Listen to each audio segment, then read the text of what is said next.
দেখো আজকে একবারে 4 কিলো রুই মাছ নেওয়া হয়েছে। মাছগুলো ধুয়ে নেব। দেশি রুই মাছ বলে অনেক করে নিয়ে নিলাম। একটা মাছই 4 কিলো ওজন হয়েছে। 4 কিলো 100 গ্রাম মতন কম মতো হয়েছে।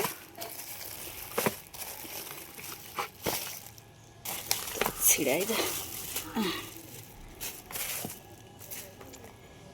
তো মাছগুলো আমার ঢালা হয়ে গেছে। মাছগুলোতে আচ্ছা করে একটু লবণ মাখিয়ে নেবো, বুঝছো? লবণ মাখিয়ে মানে একটু ভালো করে মাখিয়ে নেব লবণটা। তেলটাকে সরিয়ে রাখি। শীতের সময় একটু লাগলে না মনে হয় জানে জীবনটা বেরিয়ে যাচ্ছে।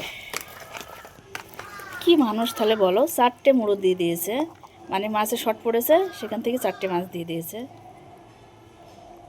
আর একটা মুড়ো দিয়ে দিয়েছে, দিয়ে মাছটাকে পূরণ করে দিয়েছে। ছেলেকে জিজ্ঞেস করলাম, ছেলে বললো যে না, আর হচ্ছে একটা মুড়ো দিয়ে পূরণ করে দিয়েছে।